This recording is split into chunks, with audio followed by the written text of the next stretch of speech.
Hi, I'm Andrew Armstrong and welcome to the Back Office Teardown Lab. You might have recently recalled a video about this, which is the Uniball Jetstream 4&1, which had 4 colours and a pencil. That was its sort of magic trick, the old pencil there.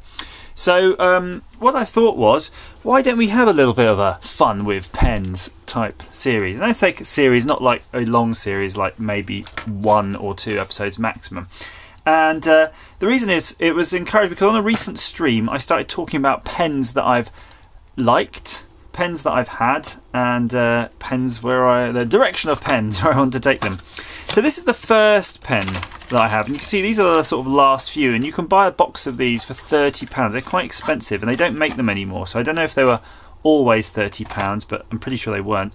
But now they're incredibly expensive, you can't get hold of them. These are the Sanford PhD, and it's just a rollerball pen, but it was kind of the first to have this triangular rubber grip, and it's very well weighted. It's not like a normal sort of plastic pen. Well, clearly it is a plastic pen, but it's not like, you'll see pens like this, you'll see them at shows, people give them away, but they're not like this in terms of the build quality. And this one has been probably a decade in the box, so let's see if we can get anything out of it. So we're just going to write, oh there we go, do some squiggles, the traditional squiggles, and I'm hoping no, it's been too long, far too long in the box.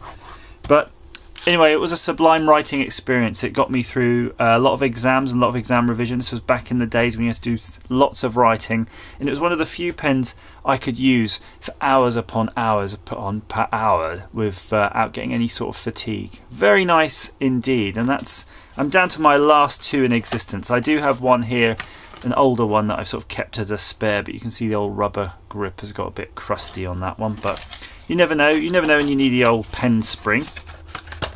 And then from that I was sort of given this sort of fountain pen, which is kind of a generic heavy metal fountain pen, and it was not good. When you put the thing on the end, it's way too heavy weighted, so you kind of have to use it without, although, you know, it was okay. Welcome to the back. It's this little scratchy, you have to push quite hard. I'm trying to look at the nib, it says it's a Laban. And then you throw it. It's a Laban Iridium nib, which may or may not have a bend on it now that I've kind of knackered it. Look at that. It doesn't want to be focused. But yeah, it was kind of nice, but like I say, it's more of a showpiece. It might be something for just signing your signature on a bank check, to be honest with you. You're not doing any writing or doodling with that. And then I kind of went on to this one, which is a Pierre Cardin.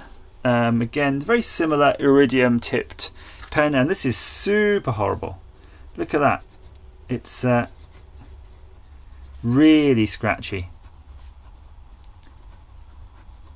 Doesn't flow very well at all, so I can't put up with that. I mean, these aren't like the fountain pens we had at school. Those school fountain pens just used to work really well. And then you have, this is the Tough Pen handwriting pen, and I think handwriting pens are designed for kids to learn how to write. That's basically it. But the benefit of this one is that it used standard cartridges, but it had a felt nib, but a really hard felt nib. I mean, you can really dash it, and this is my favourite for a long time. Look, welcome to the back office, and really inky. Look at that, lovely inky, good flow on it. 0.5 nib, that's what it was saying, but it looks more like a mil, but the tip is probably about 0.5. Really good. I mean, you can just see when you just compare them how nicely that one writes. So if you're doing your sort of engineering doodles and you like an inky pen, that's super good. And then that brings me on to, of course, the Uniball Jetstream, which I haven't tried. The thicker nibbles, this is running a half a millimetre, but the 0.7s haven't arrived yet, although I have ordered more of these pens. So you can see the difference. It's shocking. So how the earlier sort of tough writer can really cope with my handwriting, this one I have to be way more precise. I mean, if I really wanted to sort of try harder, you can see that it's a lot of work. So yeah, interesting. It just goes to show you the differences in the pens. So next episode I shall be revealing a new type of pen. Stay tuned and keep on penning.